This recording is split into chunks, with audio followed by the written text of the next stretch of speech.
자, 보자. 자, 교재 밀도 부분부터 볼 거니까 교재 펴고 저기 뭐야 수업하고 똑같이 형광펜 있지, 형광펜 준비해 놓고 다음에는 저 파란 펜 필기할 거. 자, 그다음에 채점해야 되니까 빨간 펜도 준비를 해서 수업을 듣도록 하고 집중해서 하고 교재에다가 꼭 수업 시간에 하는 것처럼 줄치고 필기하고 하는 거 잊어버리면 안 된다. 자, 그럼 지금부터 시작할게. 자, 밀도라고 하는 물질의 특성이 나오는데, 자, 밀도가 뭐냐 하면은, 자, 일단 줄 한번 쳐볼래? 물질의 질량을 부피로 나눈 값이란다. 근데 그것보다는 여기 봐. 단위 부피당 질량이다. 자, 이렇게 여기다가 줄을 한번 쳐봐. 그럼 여기서 단위 부피가 뭐냐라고 하는 건데, 뭐 부피를 나타내는 단위가 있지요. 뭐 세제곱 센티미터라든지, 뭐 세제곱 미터라든지, 밀리리터, 리터 이런 걸 말합니다. 근데 단위 부피는 1 세제곱 센티미터, 그죠? 그 다음에 1 세제곱미터, 1 밀리리터 이런 것을 단위 부피라 그래요. 됐죠? 자, 그래서 1 세제곱, 1 세제곱 센티미터 또는 뭐 1 세제곱미터, 1 밀리리터, 그다음에 1 리터 이런 것들을 단위 부피라고 하는데 그 단위 부피당 질량이 얼마나 나가느냐 이런 말이에요. 그러니까 어떤 물질들을 놓고 똑같이 1 세제곱 센티미터의 부피를 가진 물질들을 놓고 질량을 비교했을 때 질량이 누가 더 크냐라는 값을 밀도라고 부르는 겁니다. 자, 여기 보세요. 어, 금속, 네, 금속이 있습니다. 자, 그 다음에 나무가 있습니다. 그럼 가벼운 게 뭐가 있나? 스티로폼 있잖아, 그지? 예, 스티로폼이 있습니다. 그죠? 그런데 얘들이 부피가 다 똑같다고 칩시다. 다 똑같다고요. 얘도 뭐 예를 들어서 1ml라고 하고 얘도 1ml, 얘도 1ml가 있다고 칩시다. 그럼 그랬을 때 누가 제일 무겁니? 그래, 금속이 제일 무겁지. 그 다음 누가 무겁노? 나무가 무겁지. 스티로폼이 제일 가볍습니다. 부피는 똑같음에도 불구하고, 그죠? 이때에, 그죠? 같은 부피를 가진 놈인데 금속이 무겁고 스티로폼이 가볍죠. 이런 것들을 우리가 밀도라고 나타낸다. 이렇게 정의를 하면 이해가 되겠죠. 됐죠? 자, 그러면 밀도는 단위 부피당 질량이니까 어떻게 구하면 될까요? 예, 그렇습니다. 질량을 뭘로? 부피로 나누면 됩니다. 자, 밀도는 어떻게 구한다고? 질량을 부피로 나눕니다. 자, 그래서 단위도 보면 그램 퍼 세제곱 센티미터, 그다음 그램 퍼 밀리리터 이와 같이 나오죠. 질량을 뭘로 나눈 거야? 나누기잖아, 이게. 요 짝대기가 요 짝대기라고 보면 돼요. 그럼 질량이 앞에 있고, 그죠? 부피가 뒤에 나오죠. 자, 이런 것들은 전부 다 밀도의 단위가 될 수가 있다. 앞에 게 뭐고? 질량. 이게 뭔데? 부피. 정확하게는 이게 무슨 뜻이고? 질량을 퍼 나눈다는 뜻입니다. 부피로 나눈 거죠. 그래서 밀도는 부피분의 질량이다. 자, 알아두면 되고. 자, 결국 부피가 같을 때 뭐 무거운 놈이 밀도가 크다라고 생각하면 돼요. 됐죠? 자, 그러면 여기 3번에 줄 쳐봐. 형광펜으로 줄 칩니다. 밀도가 큰 물질은 어디로? 아래로 줄 치세요. 무거우니까. 자, 그다음 밀도가 작은 물질은 어디로? 위로 뜨게 됩니다. 자, 그러면 이 그림을 봤을 때의 밀도가 제일 큰 녀석이 누굴까요? 예, 나무가 되겠습니다. 그죠? 자, 이렇게 기억을 하시면 되죠. 그 다음에 제일 작은 놈은 뭔데? 예, 나사입니다. 쇳덩어리. 됐죠? 자, 그 다음에 중요한 거 나옵니다. 줄쳐라. 밀도는 물질의 종류에 따라 다릅니다. 그러니까 물질은 뭐가 된다고요? 특성이 되는 거죠. 그지? 물질의 특성입니다. 그 다음에 물질의 특성은 양에 따라 절대 달라지는 법이 없다 그랬죠. 그래서 밀도도 물질의 특성이니까 절대로 양에 따라 달라지지는 않습니다. 그래서 양에 관계없이 일정하다. 줄을 치면 된다. 자, 넘어갑니다. 그 다음에 밀도에 영향을 주는 요인을 해놓고 이거는 뭐냐면 물질의 상태에 따라서 이 말이다. 상태라고 하면 고체냐 액체냐 그 다음에 기체냐 이게 되겠죠. 그럼 일반적으로는 고체의 밀도가 제일 큽니다. 그죠? 그 다음에 액체 기체 순이죠. 왜 그런지 알죠? 질량은 같지만 고체, 액체, 기체로 갈수록 뭐가 커지기 때문에 부피가 커지기 때문에 그래요. 부피가 뭐 이쪽으로 갈수록 점점 뭐하다고 커집니다. 자, 그런데 밀도는 뭐분의 뭐라 그랬노? 그래, 부피분의 질량이라고 얘기했지요. 자, 그런데 질량은 똑같은 상태에서 기체 쪽으로 가면 갈수록 뭐가 계속 커진다고? 부피가 커지거든. 그지? 그래서 밀도는 작아지게 됩니다. 이게 일반적인 건데 물은 좀 예외지요. 그죠? 물은 조금 예외입니다. 왜 그러냐 하면은 너는 냉동실에 생수병 같은 거 넣어 본 적 있나? 그러면 얼어버리지. 얼면 생수병의 밑에 그가 어떻게 돼? 이 바닥 부분이 이렇게 불룩 튀어나오지 이렇게. 그죠? 생수병 뚜껑이 이렇게 있으면 얼려보면은 이 바닥 부분이 원래는 평평했었는데 그죠? 이렇게 불룩 튀어나오고 그죠? 이런 것을 볼 수가 있지. 왜 그럴까? 그렇지. 물은 얼면은요. 물이 얼게 되면 오히려 액체 때보다 부피가 커집니다. 부피가 오히려 커져요.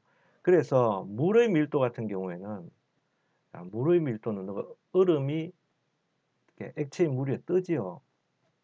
즉 고체가 액체보다 오히려 밀도가 작다는 겁니다. 무슨 말인지 알겠죠? 그래서 물의 밀도는요. 액체일 때가 가장 커요. 액체일 때가 가장 큽니다. 왜? 부피 때문에 그래요. 액체가 되면 오히려 고체가 되면 오히려 부피가 크거든요. 그게 다른 물질하고 다른 점이야. 그래서 물의 밀도는 액체가 가장 크고 그 다음이 그렇지 고체 그 다음이 수증기 상태인 기체입니다. 여기 좀 다르죠. 자, 그래서 이거 참고로 알아두시고요. 자, 그 다음에 뭐 온도와 압력은 한번 봅시다. 자, 일반적으로 주쳐라. 온도가 높아지게 되면 부피가 커지죠. 그럼 조금 전에 설명했던 것처럼 부피가 커지게 되면 밀도는 작아지게 돼요. 그렇지? 자, 그래서 온도가 높아지면 뭐 부피가 커집니다. 그래서 밀도가 감소하죠. 됐죠? 자, 그 다음에 뭐 이거는 별 중요하진 않지만 나와 있으니까 보긴 봅시다. 압력이 높아진대요. 그럼 압력이 높아지게 되면은요. 외부 압력을 가하게 되면은 뭐 물질의 상태에 따라 다르겠지만 공통적인 것은 부피가 압력 때문에 줄어든다고 볼 수 있죠. 부피가 뭐 한다고? 오히려 부피가 감소를 하게 돼. 그죠? 그럼 이 경우에는 자, 밀도는 뭐분의 뭐? 밀도는 부피분의 질량입니다. 자, 그런데 압력을 가하면 부피가 뭐 한다고요? 감소를 하게 되죠. 그래서 밀도는 증가합니다. 그죠? 그래서 압력이 높아지면 부피가 오히려 감소하므로 밀도는 증가하게 된다. 이렇게 알아두면 되겠습니다. 그죠? 됐죠? 자, 그 다음에 이제 혼합물의 밀도인데요. 혼합물은 뭐고? 물질이 다양하게 섞여 있다는 뜻입니다. 그럼 이 그림은 처음에 물에다가 이 달걀을 넣었더니 달걀이 지금 가라앉아 있습니다. 이 상태에서는 물의 밀도가 달걀보다 작다는 거죠. 자, 그런데 여기다 이걸 소금으로 만들었어요. 소금물이란 물에다가 소금을 계속 집어넣은 거잖아. 그죠? 그럼 무거워 죽겠네, 뭐, 소금물이. 그래서 밀도가 커진 겁니다. 그래서 달걀이 이번에 떠올랐죠. 그죠? 예, 그런 식으로 이해만 해주면 되겠습니다. 별 중요한 내용은 아니고요. 자, 그다음 넘어갑니다.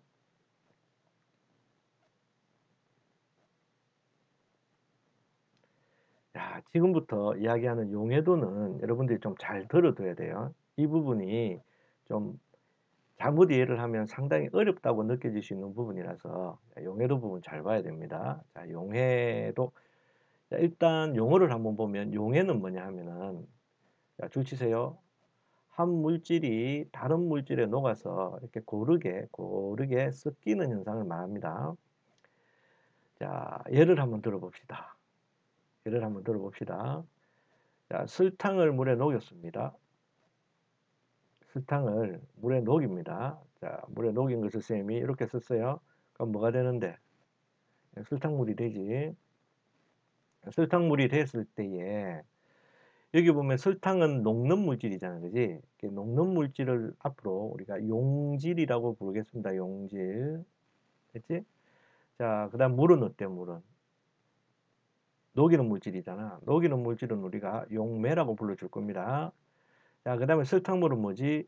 용질과 용매가 이제 고르게, 그렇지, 섞여 있는 거죠. 고르게 섞여 있는 것을 우리는 뭐라고 하느냐? 용액이라고 불러주겠습니다. 자, 이걸 꼭 알아두시고요.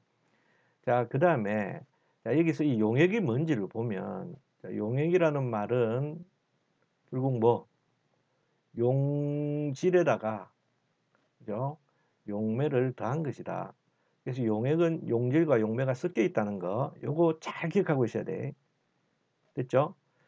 자, 그러면 줄 칩시다. 용질, 다른 물질에 많은 물질, 녹는 물질, 자, 용매는 뭐 녹이는 물질, 용액은 용매와 용질이 고르게 섞인 물질입니다. 자, 요거 잘 기억하시고, 자, 그 다음에 이제 용어 정리입니다. 계속. 자, 포화용액이란 말이 나오네. 포화는 무슨 뜻이고? 최대로 녹아있다 이런 뜻이 되겠죠? 됐지? 자, 그럼 줄만 칠게요. 자, 용매에 용질이 어떻게 녹을 수 있는 만큼 최대로 녹아있는 용액을 우리는 포화용액이라고 한다. 그렇게 기억을 하면 되겠다. 그지? 자, 불포화는 반대말이죠. 그지? 그래서 최대 녹을 수 있는 양보다 좀 적게 녹아있는 상태입니다. 다르게 말하면 더 녹을 수 있는 상태가 불포화 용액이 되겠습니다. 됐죠? 자, 그러면 포화 용액일 때보다 적은 양의 용질이 녹아 있는 용액을 말합니다. 그러면 뭔데? 더 녹는 것이 뭐하다고요? 예, 가능하다는 말이 되겠습니다. 됐지? 자, 다음으로 또 갑니다. 자, 이제 본론으로 와서요. 용해도라는 말의 뜻이 나오는데 이 말이 정의가 굉장히 중요합니다. 정의. 무슨 말인지를 알아야 돼요. 그냥 우리말로 보면 용해도는 녹는 정도, 얼마나 잘 녹냐 그런 말이 되겠는데 과학에서는 그렇게 두루뭉실하게 얘기를 하면 안 되죠.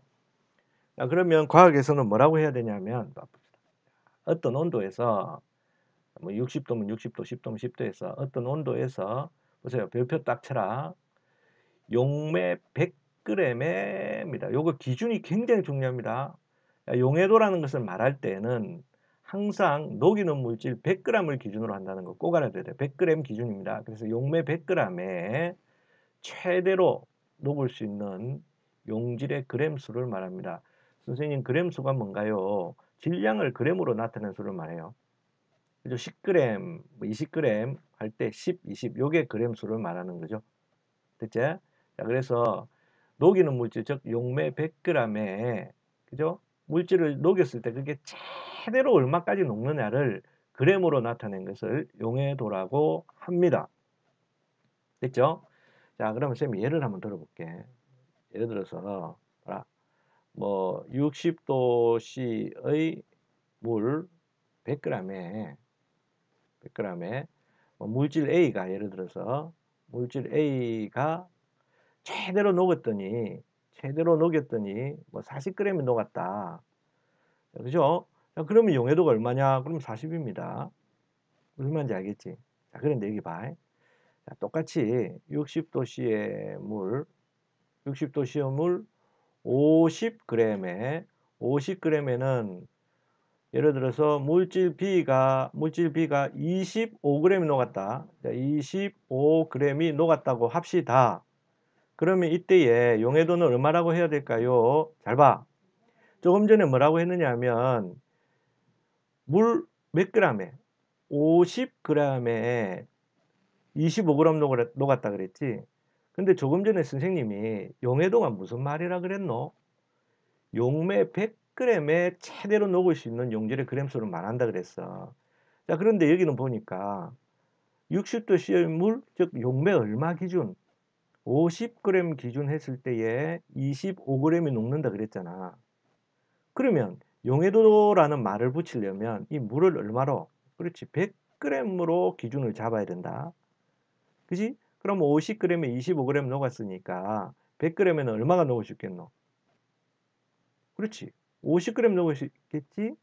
자, 그래서 물질 B의 물에 대한 용해도는 이때는 25가 아니고 얼마가 된다는 거, 50이 된다는 거. 이걸 잘 알아둬야 됩니다.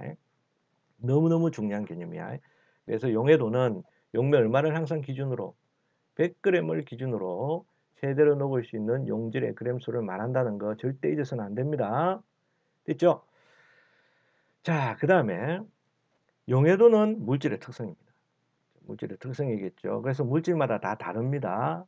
그러니까 특성이 되겠지요. 그래서 용해도는 물질의 특성입니다. 왜?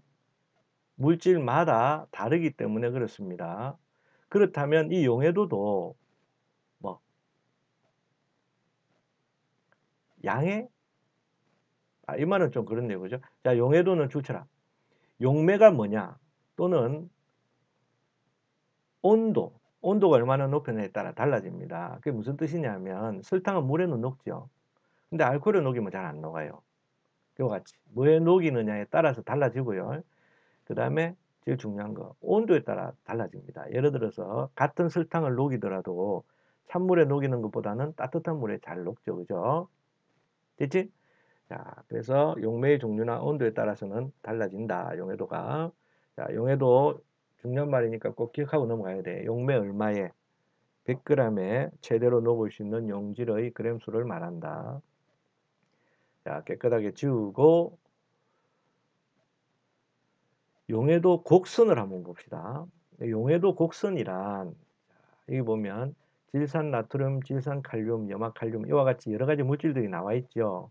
이와 같이 여러 가지 물질들의 뭐를 온도에 따른 용해도를 알려주는 그래프를 말합니다.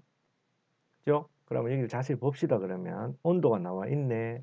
20도, 40도, 60도 이와 같이 온도가 나와 있고 그 다음에 왼쪽에 보면은 용해도를 알려주는 수치가 나와 있죠. 됐지? 그리고 나서 물질이 나와 있습니다. 그때 요 그래프 있죠. 요 빨갛고 연두색이고 한 이 그래프를 용해도 곡선이라고 합니다.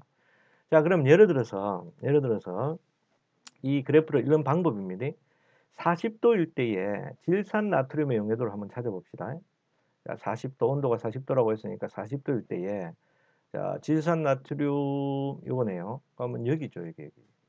그지? 그럼 이때 이쪽 부분의 숫자를 읽어주면 됩니다. 그죠? 그럼 100하고 124니까 110 정도 되겠죠, 그죠? 그래서 질산 나트륨의 그죠? 40도일 때 용해도는 얼마? 110이 되겠습니다. 단위를 보세요. 물 100g per g이라고 해놨지.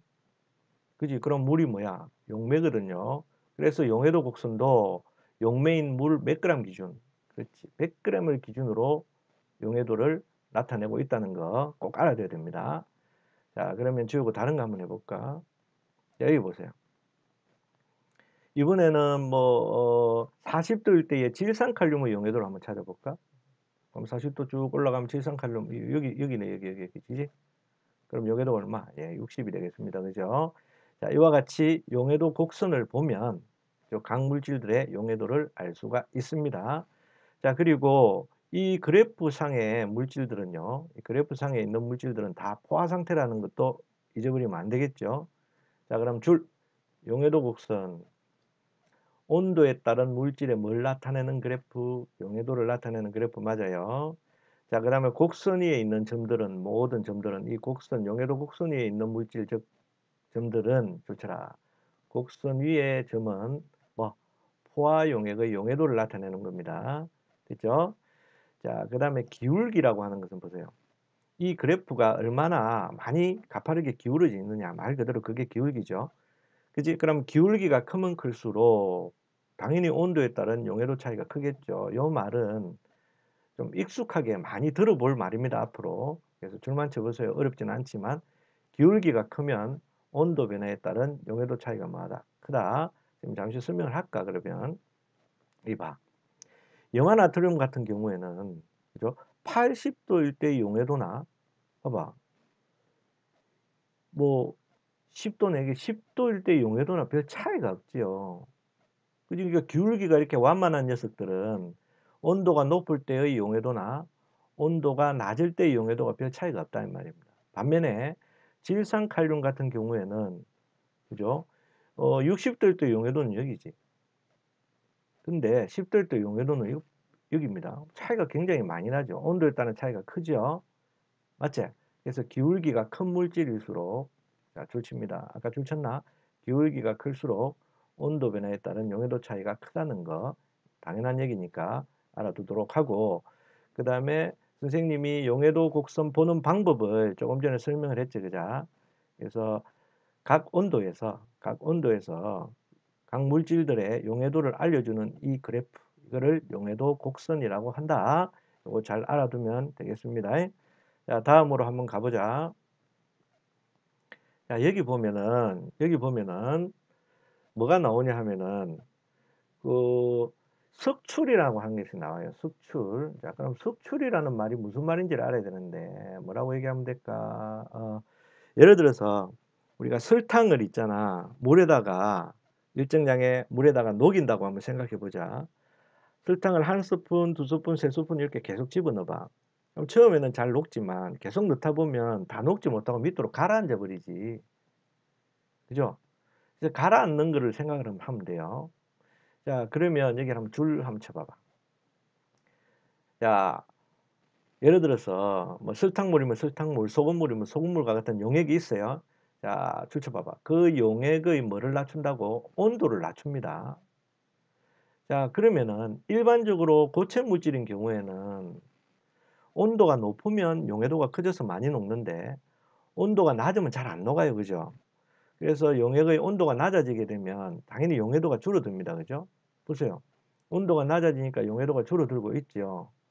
자, 그러면은 여기 보면 용해도 차이만큼의 용질이 석출된다라고 했는데, 그죠? 요거는 이렇게 설명하는 것보다는 선생님이 여기다가 따로 설명을 한번 해볼게요. 지우개 나와라, 지우개. 신기한 거 보여줄까? 자, 지운다. 자, 봅시다. 자, 예를 들어서 선생님이 마음대로 그래프를 그려볼게. 자, 이 그래프를 보면 이해가 좀 될 것 같습니다. 보세요. 여기가 이제 용해도를 알려주는 거고, 용해도의 단위는 뭐, 그램 퍼 100g입니다. 물이라고 합시다. 자, 그 다음에 여기가 온도입니다. 됐지? 자, 그럼 이게 뭐고? 용해도를 알려주는 용해도 곡선입니다. 됐지? 자, 여기에 A라고 하는 물질이 있다고 합시다. 지금 현재 온도는 제 마음대로 하는 거야. 80도씨라고 합시다. 80도씨. 자, 그 다음에 지금 현재 80도씨에 녹아 있는 양이 제 마음대로 합니다. 뭐 50g이라고 합시다. 됐죠? 자, 그럼 우선 알아야 될 게, 이 용액이 과연 포화 용액이냐 하는 것부터 알아봅시다. 얘는 지금 불포화 용액이죠. 왜 그러노? 80도일 때의 용해도는 여기입니다. 여기가 포화 상태예요. 근데 A가 불포화 상태죠. 그죠? 자, 이 상태는 더 녹을 수 있는 상태이기 때문에 석출이 되지가 않아요. 아까 선생님이 이야기했죠. 불포화 상태의 용액에는 용질을 더 넣어도 더 녹는다고 요만큼이 더 녹을 수가 있어요. 그죠? 그래서 불포화 용액인 이 A를, 자, 그래서 A 용액, 그죠? 용액 150g의 온도를,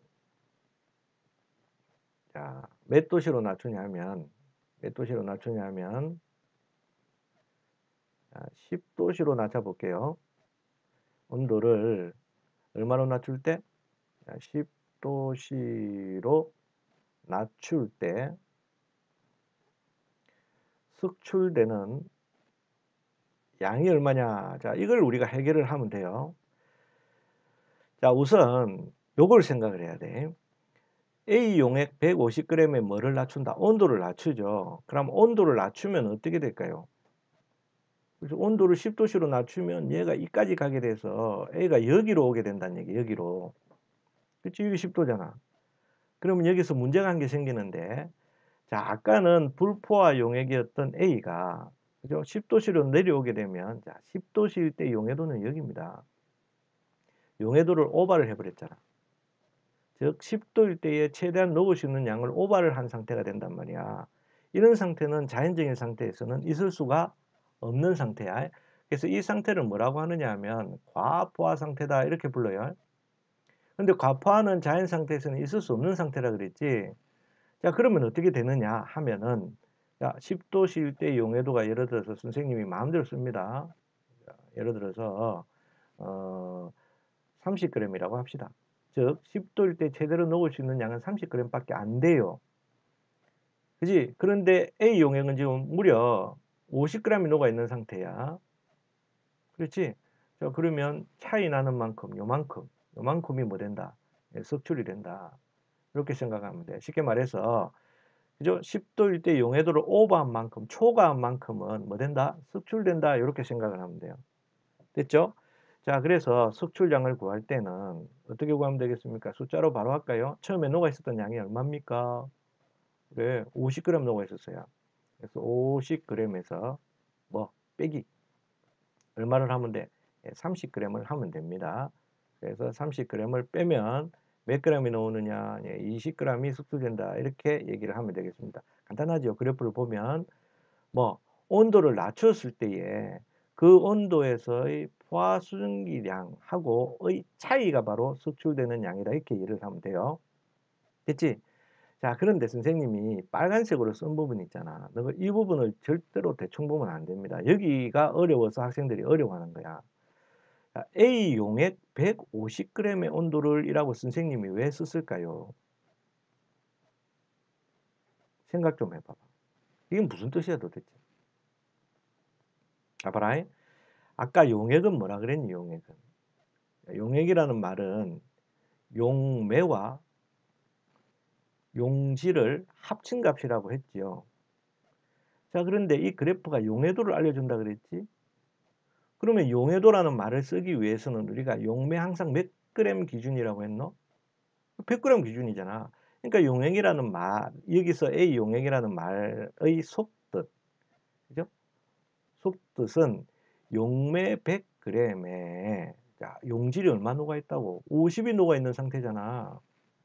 그지? 그래서 선생님은 이 두 개를 합쳐서 150g의 온도를 이라는 표현을 쓴 거란 말이야. 무슨 말인지 알겠지? 이런 말을 그죠? 잘 보고 문제를 풀어야 됩니다. 자, 다시. 왜 A 용액 150이라고 했느냐 하면 그래프를 보세요. 지금 이제 A가 녹아 있는 양이 얼마? 50입니다. 50. 즉 용질이 양이 50에다가 그다음에 용해도라는 말을 쓰기 위해서는 녹이는 물질을 몇 그램 기준, 100g 기준이라고 했잖아. 이건 항상 포함되어 있는 값이야. 그래서 용매 100g에 용질이 50g 녹아 있기 때문에 문제를 낼 때에 A 용액 150g의 온도를 이런 식으로 조건을 주고 낸다 이 말입니다. 됐죠? 그러면 이거를 이해를 하면 석출량을 구하기는 쉽죠. 어떻게 하면 된다고? 어떻게 하면 된다고? 그래. 어떤 온도로 낮추었을 때에 그 낮춘 온도에서의 포화 수증기량을 보고 그죠? 오버한 만큼이 석출량이다 라고 생각을 하면 돼요. 그래서 지금 현재 A가 50g 녹아 있었으니까 그죠? 50g에서 10도일 때 용해도 30g을 빼서 석출량을 구할 수가 있었습니다. 됐죠? 자, 그러면 이제 위에 것을 한번 볼까요? 자, 위에 교재 내용을 한번 봅시다. 자, 60도씨의 물 100g에 처음에 질산칼륨이 얼마 녹아 있다고요? 줄 쳐보세요. 질산칼륨이 110g이 녹아 있었답니다. 자, 그러면 형광펜으로 여기 줄 30도로 냉각시킵니다. 자, 30도로 냉각시킵니다. 여기가 30도네요. 자, 그러면 30도일 때의 질산칼륨의 용해도가 여기네. 그죠? 근데 여기는 숫자 잘 안 나와 있지만 여기가 용해도가 46이라고 나와 있어요. 펼쳐봐봐. 그러면 30도씨의 물에는 그죠? 제대로 얼마까지 녹는다? 제대로 녹을 수 있는 양이 46이랍니다. 됐죠? 근데 처음에 얼마가 녹아 있었어요? 110이 녹아 있었잖아. 그지? 그럼 얼마만큼? 차이 나는 만큼. 처음에 얼마 녹아 있었다고요? 110g 녹아 있었어요. 근데 31대의 용해도가 얼마밖에 안 된다고? 46밖에 안 된대요.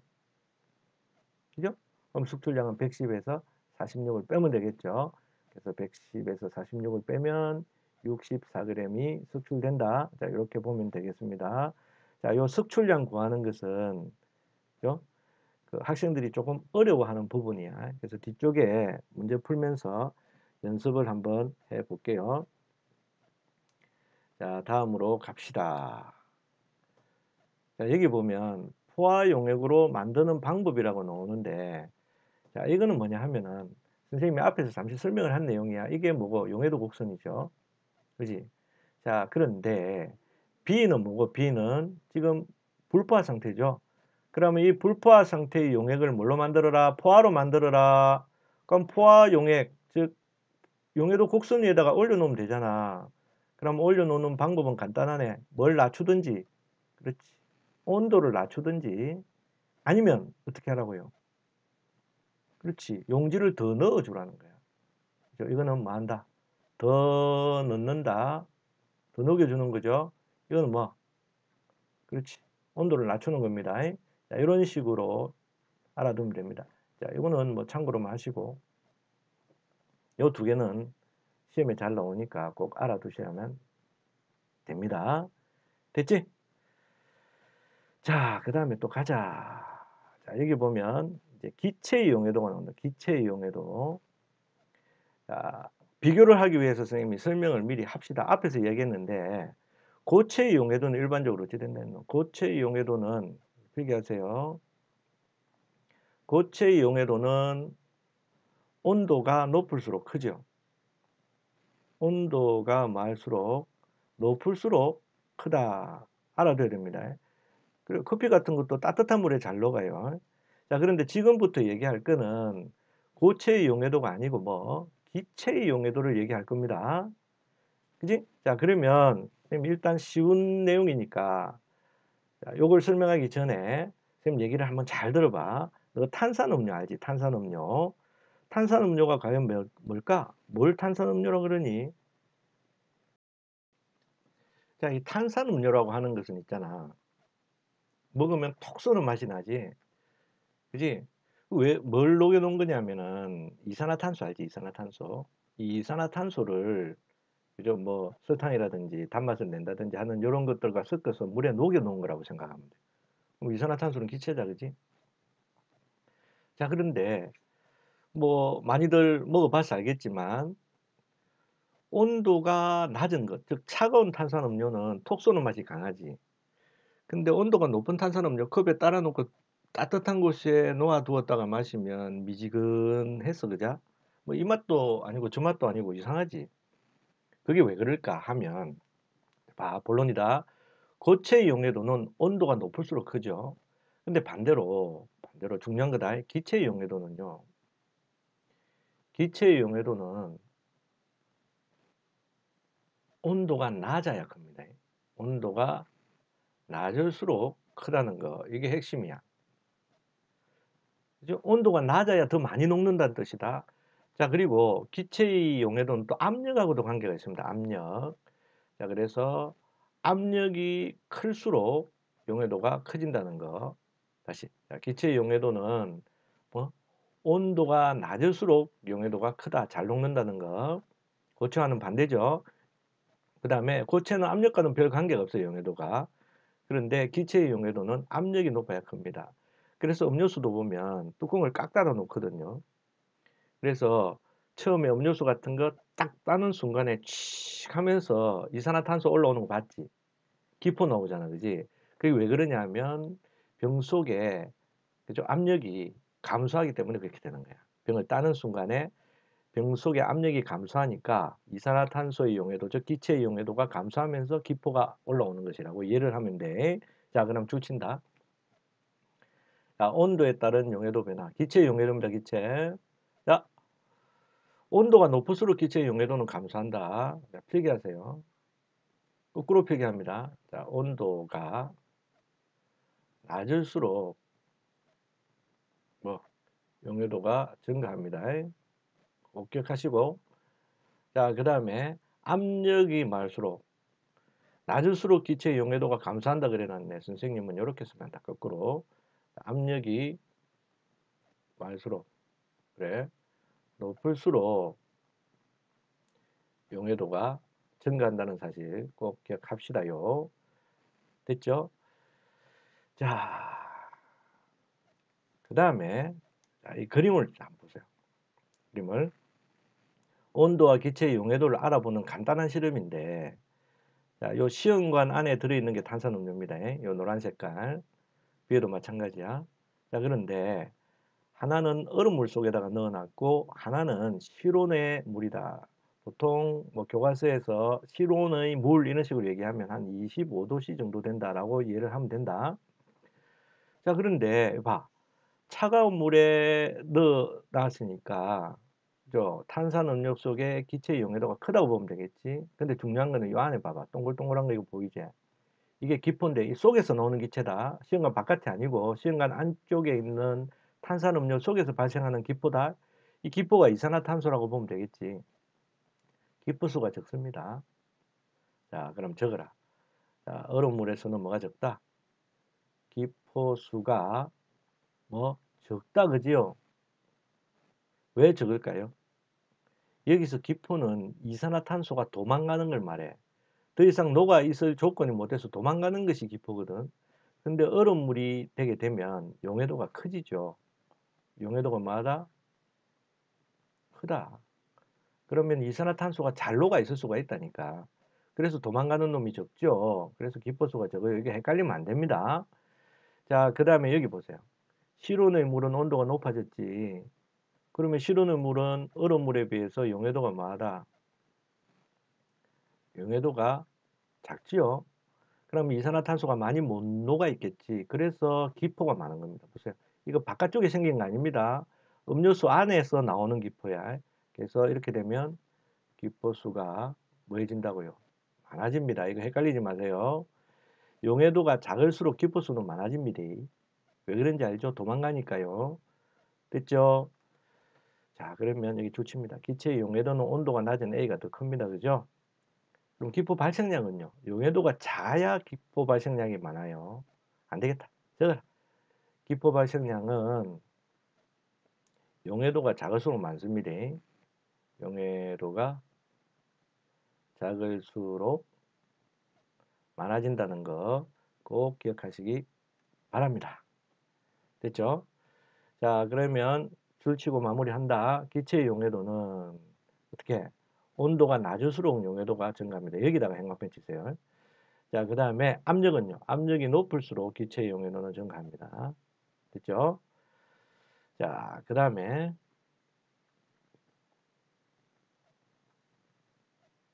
여기 보면 압력과 기체의 용해도 관계가 나오는데 이게 뭐냐면 감압용기입니다. 감압용기는 압력을 가했다가 그죠? 이 안에는 기체를 뽑아내는 겁니다. 이거 뽑아내서 어떻게 한다고? 압력을 줄일 수 있는 용기를 말합니다. 그러면 감압용기에 탄산음료를 넣었어요. 공기를 빼냅니다. 자, 공기를 안쪽에 있는 공기를 여기 있는 공기를 빼내죠. 그럼 뭐가 감소하노? 자, 그래서 압력이 감소하게 되겠죠? 그죠? 그럼 압력이 낮아집니다. 그러면 뭐 기체의 용해도가 감소하겠죠. 자, 그럼 줄칩니다. 이산화탄소의 용해도가 감소합니다. 그래서 여기에 기포가 이게 보세요. 기포가 올라와서 막 거품 생겼죠. 막 거품 생깁니다. 그죠? 그래서 기포가 발생합니다. 그래서 우리가 실제로 페트병에 들어있는 음료수 같은 거 흔들었다가 잘못 따면은 막 거품 넘치고 난리 나죠. 그 왜 그렇다고요? 뚜껑 열면서 압력이 감소해서 그렇다는 거. 이것도 같이 꼭 알아두시기 바랍니다. 자, 그 다음에 이것과 관련해서 꼭 알아둬야 될 예가 몇 가지가 있는데 그 중에서 이제 여름철이 되면은요. 여름철이 된다든지 하면 그 물속에 사는 그 물고기들 있죠. 물고기들이 수면 근처까지 올라와서 입을 뻐끔거립니다. 수면 근처까지 올라와서 이게 물고기 예, 물고기 맞나? 예, 물고기입니다. 올라와서 입을 뻐끔뻐끔거리고 있어요. 여름철에는. 그게 왜 그러냐 하면 여름철에는 물의 온도가 높죠. 그럼 물속에 녹아 있을 수 있는 산소량이 줄어듭니다. 그죠? 그래서 용존 산소량이 줄지요. 그러다 보니까 아무래도 공기와 접촉해 있는 그 물 표면 부분이 그죠? 산소가 그래도 많겠죠. 그러니까 물고기들도 여기 올라와서 숨을 쉬기 위해서 올라오는 겁니다. 그러면 이러한 현상은 뭐하고 관계 있노? 그렇지. 온도가 높을수록 기체의 용해도가 감소한다는 겁니다. 그죠? 그래서 물고기가 산소가 부족하니까 그나마 산소가 많이 있을 수 있는 수면 근처까지 올라와서 숨을 쉰다. 이것도 같이 좀 알아두시기 바랍니다. 됐죠? 자, 다음. 자, 요거는 같이 풀어볼게. 두 가지 이상의 순물질이 섞여 있는 물질은 앞에서 기억나나? 이거는 혼합물이라고 불렀다, 그지? 혼합물이라고 합니다. 자, 다음. 같은 액체 물질을 가열할 때에 물질의 양이 증가하면 시간은 길어지는데, 그죠? 물질의 특성이 달라지지 않죠. 그죠? 그러면 액체 물질을 가열하니까 뭐는 일정하다고 해야 되겠노? 끓는 점은 일정하다 이렇게 해야 되겠죠. 밀도가 다른 물질을 섞으면 큰 물질은 어디로? 아래로 갑니다. 그죠? 아래로. 그 다음에 밀도가 작은 물질은 가벼우니까 위로 가게 됩니다. 기체의 용해도는, 자, 기체라 그랬다. 온도가 낮을수록, 그 다음에 압력은 말수록 높을수록 증가를 하게 되죠. 자, 갑니다. 자, 그러면 우리 수업하는 순서에 맞게 이제 자료 보고 개념 다지기, 용해도까지 다 풀어야 됩니다. 일단 영상 스톱 시키고 문제를 다 푼 다음에 채점하면서 필기하면서 풀이 과정을 보도록 하자. 지금 문제 푸세요.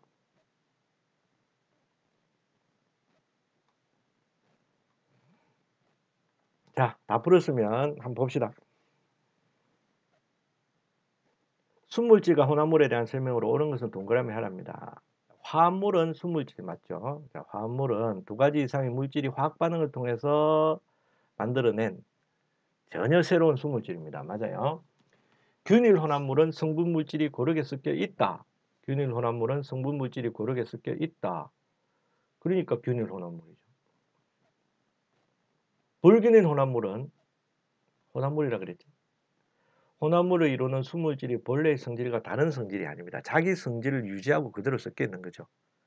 예를 들어서 소금과 설탕의 혼합물은요. 소금은 소금이고 설탕은 설탕이고 그냥 섞여만 있는 겁니다. 그래서 혼합물은 자기 성질을 가진 채 섞입니다. 그래서 다른 성질로 바뀌었다 하면 안 돼요. 그래서 X. 균일 혼합물은 성분 물질이 섞인 비율에 관계없이 성질이 일정하다. 틀린 거 알겠죠? 예, 비율에 따라 달라지겠죠. 5번. 화합물은 물질의 양에 따라 녹는 점과 끓는 점이 변한다 했는데 화합물은 아까 뭐라 그랬어요? 순물질이라 그랬지? 순물질은 녹는 점과 끓는 점, 즉 물질의 특성이 양에 따라 달라지지 않습니다. 그죠? 양이 적든 많든 끓는 점과 녹는 점은 일정하다. X.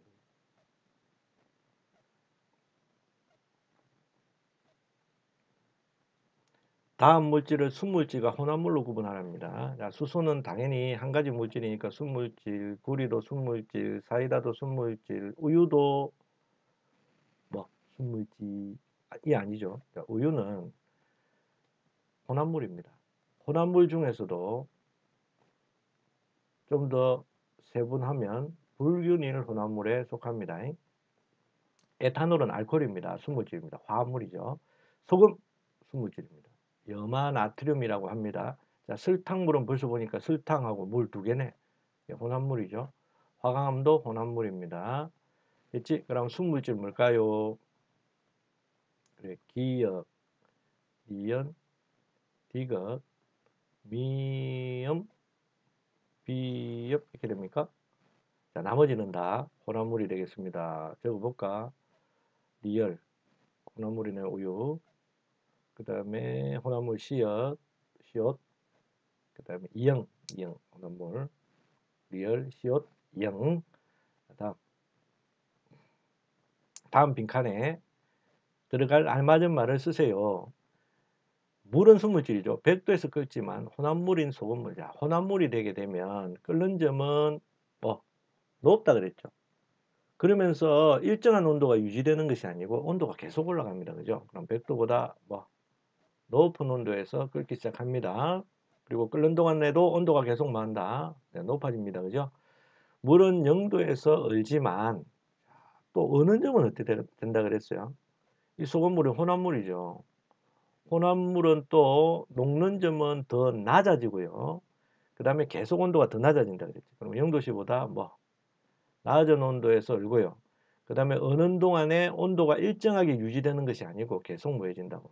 계속 낮아지는 특징이 있습니다. 그래서 겨울에 강물은 얼어도요. 바닷물은 잘 안 얼죠. 그런 것 때문에 그렇습니다. 다음. 물질의 끓는 점과 녹는 점에 대한 설명으로 옳은 것은 동그라미를 하세요. 액체가 끓는 동안 일정하게 유지되는 온도를 끓는 동안 일정하게 유지되는 온도니까 끓는 점이라고 한다. 맞네. 끓는 점이 높은 물질일수록 했죠. 자, 끓는 점이 높다는 얘기는 분자간 인력이 없다 그랬더니 강해야 된다 그랬죠. 그래서 분자간 인력이 강합니다. 동그라미. 압력이 커지면 끓는 점이 높아진다. 그렇죠? 압력밥솥에 밥을 하면요. 훨씬 빨리 됩니다. 이유는 압력 때문에 끓는 점이 높아져서 물이 100도씨보다 높은 온도에서 끓기 때문에 그렇죠. 맞고요. 4번 끓는 점은 외부 압력에 따라 변한다. 그렇죠. 압력이 높으면은 끓는 점이 높아집니다. 그죠? 끓는 점이 높아지고요. 그 다음에 압력이 낮아지면 끓는 점이 낮아집니다. 그렇죠? 그렇지만 물질의 특성이죠. 당연하죠. 양에 따라서는 달라지지 않는 물질의 고유한 특성입니다. 그래서 특성이 아니다라고 하면 안 되죠. 아니다라고 하면 안 됩니다. 틀렸습니다. 물질의 특성입니다. 같은 물질이라도 녹는 점과 어는 점은 다릅니다. No. 같은 물질의 녹는 점과 어는 점은 같습니다. 자, 얼음의 녹는 점은 0도입니다. 얼음의 어는 점도 0도입니다. 그죠? 물이 0도 되면 얼기 시작하지만, 그죠? 그 다음에 영하 20도짜리 얼음은 또 0도가 되면 녹아요. 그래서 같은 물질일 때는 녹는 점과 어는 점은 같다라고 해야 되겠죠. X. 물질의 양이 2배로 증가하면 녹는 점도 높아진다. 물질의 특성은 양에 따라 달라지지 않는다. 틀렸습니다. 그래프는 고체 나프탈렌의 가열 곡선입니다. 자, 고체를 가열했다 그랬어요. 그치? 그러면 가열은 뭐만 있겠노? 고체만 있겠죠? 그 다음에 온도가 일정한 구간이 나오네. 그럼 여기서 녹고 있다는 뜻이야. 그럼 여기가 녹는 점이 되겠지. 여기 표시해놨네. 81도. 녹는 구간이 되겠습니다. 그럼 여기가 녹는 점이 되겠죠. 그럼 녹고 있는 구간에서는 녹지 않은 놈은 고체, 녹은 놈은 액체 이렇게 될 겁니다.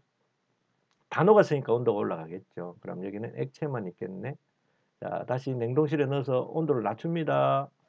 온도가 내려가다가 또 일정한 구간이 나오네. 그럼 여기는 뭐 어는 구간이죠. 응고되는 구간, 어는 구간이라고 합시다. 자, 어는 구간입니다.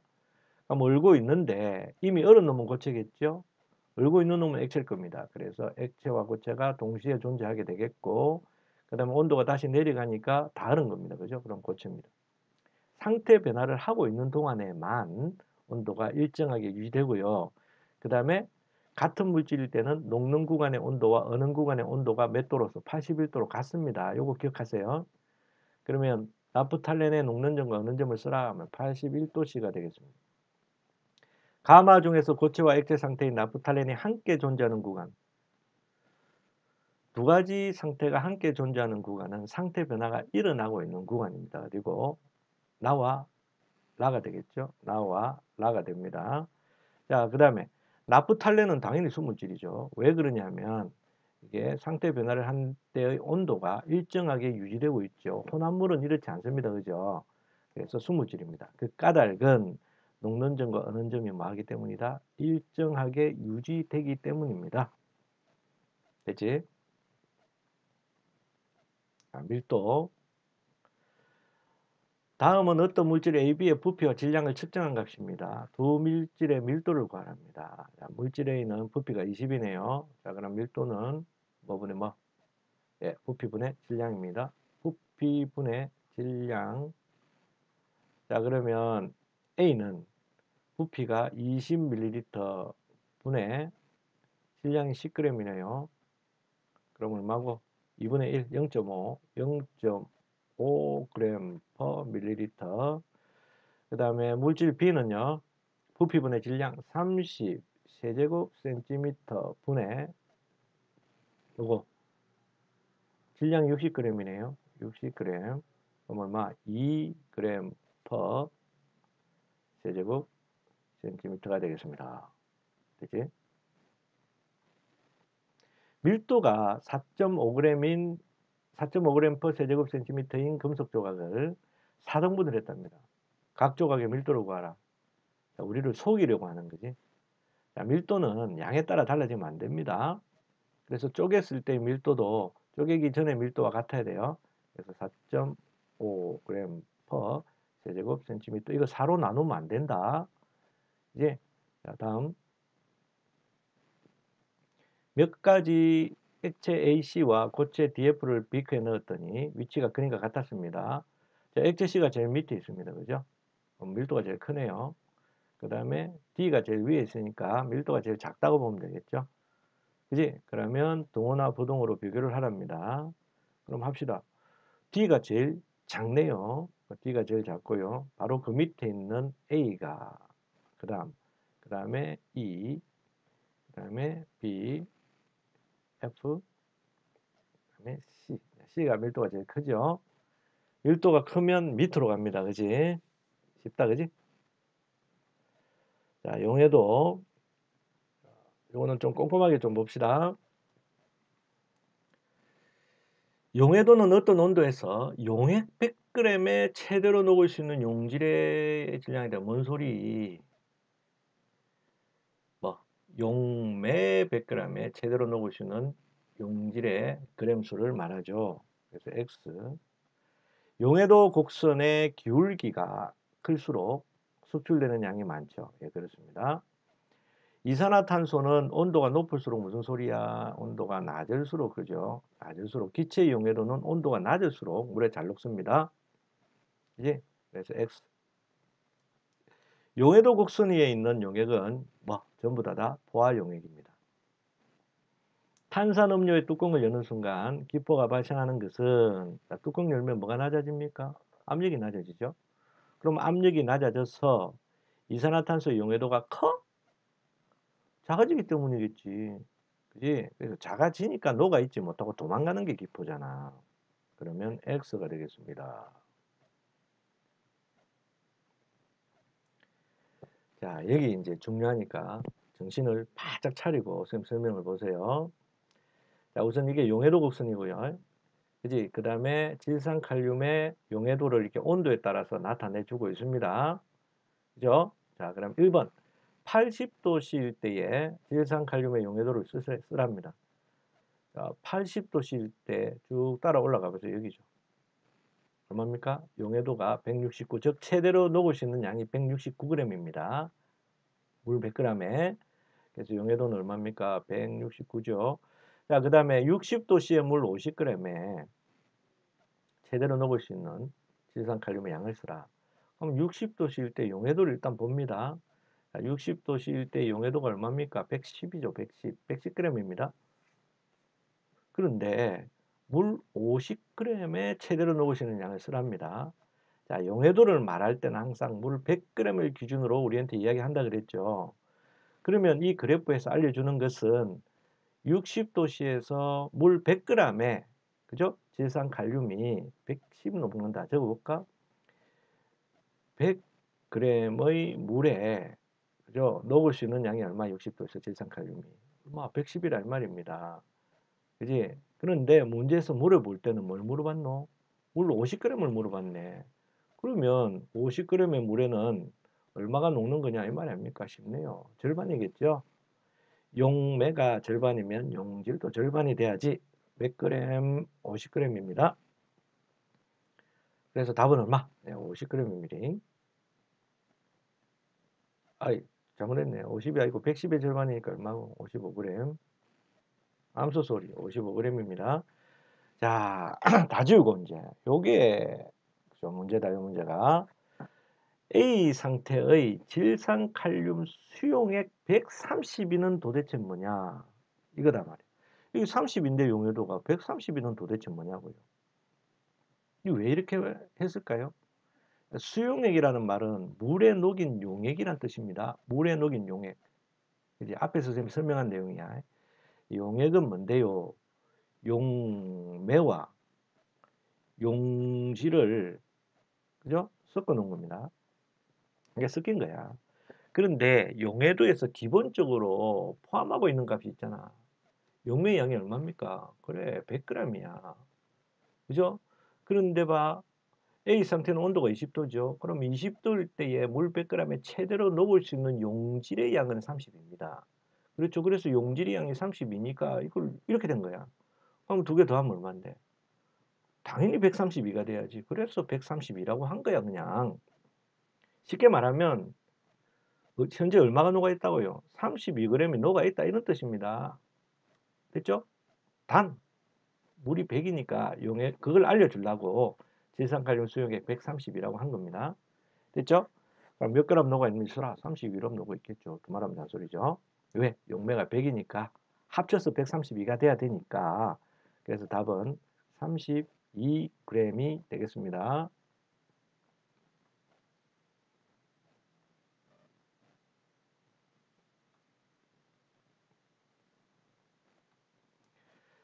자, 그 다음에 이제 밀도 측정하기가 나오네요. 자, 밀도를 측정하기 위해서는요, 우리가 알아야 될 게 두 가지가 있지. 자, 밀도 어쩌고 하는데, 부피 분의 질량입니다. 그래서 밀도를 계산하기 위해서는 반드시 질량을 알아야 되고, 뭐, 부피를 알아야 되죠. 그렇지? 자, 그럼 질량은 어떻게 하면 되노? 이게 전자저울이죠. 이 전자저울에 올려서, 그죠? 나오는 값을 읽어주면, 이거 보고 읽으면 되겠죠. 그러면 질량값은 쉽게 알 수가 있는데, 자, 문제는 그 불규칙하게 생긴 고체 같은 경우에는 밀도를 어떻게 측정하냐는 거야. 이거는 봐라. 물이 들어있는 눈금 실린더에다가 그죠? 고체를 넣으면 됩니다. 근데 정확하게는요. 고체를 녹이지 않는 액체 속에다가 넣어야 돼요. 너방 뭐라 그랬노? 부피는 어떻게 측정한다고요? 측정하고자 하는 물질, 고체 물질을 녹이지 않는 액체에다가 넣어서 측정을 해야 돼요. 예를 들어서 여기다가 설탕 넣으면 어찌 되겠노? 설탕 녹아버린다니까. 그러니까 고체 물질을 녹이지 않는 액체 속에다 넣습니다. 자, 무슨 말인지 자세히 봅시다. 여기 지금 눈금 실린더에 여기는 지금 철 조각의 밀도를 측정한답니다. 자, 철 조각의 부피를 측정할 거예요. 자, 철 조각을 넣기 전에 물의 부피가 200입니다. 200. 물의 부피가 얼마? 200입니다. 200. 자, 200이에요. 자, 그 다음에 여기다가 철을 뽕 빠주고 나서 물의 부피가 얼마가 됐느냐 하면 240ml가 됐어요. 240이 됐습니다. 부피가 늘었죠. 200에서 240으로 늘었습니다. 왜 늘었을까요? 그래, 철이 들어갔으니까. 그럼 요 차이가 뭐라고? 예, 철의 부피가 되겠습니다. 무슨 말인지 알겠죠? 자, 그래서 여기서 나온 질량값하고 뭐 넣기 전과 넣은 후에 차이를 가지고 들어가는 물질의 뭐 부피를 구하면 됩니다. 그래서 부피분의 질량에서 간단하게 계산을 해주면 되겠죠. 됐지? 그럼 줄 쳐라. 자, 철이라 치고 물이 들어있는 눈금 실린더에 철 조각을 넣기 전과 후의 부피를 각각 측정합니다. 그래서 늘어난 부피의 차이가 철의 부피가 되겠습니다. 됐죠? 그래서 부피를 구한 다음에 이렇게 해서 계산을 해주면 된다. 자, 이런 뜻이 되겠네요. 자, 넘어갑니다. 탐구 대표 문제. 자, 요거는 보기 전에 반드시 문제를 풀어야 됩니다. 자, 풀이는 다음 강의에 올려놓을게. 자, 강의가 너무 길어지면은 보는데 좀 지장이 생기고 올리는데도 시간이 많이 걸리더라고요. 자, 그래서 일단 여기서 끊고 탐구 대표 문제하고 그 뒤쪽에 있는 거 문제 있지. 전부 다 풀어라 알겠지. 그리고 난 다음에 선생님이 다음에 올리는 강의를 볼 수 있도록 하자. 숙제 반드시 해야 된다. 그거 숙제다. 자, 본다고 수고했다. 항상 손 씻기, 건강 조심.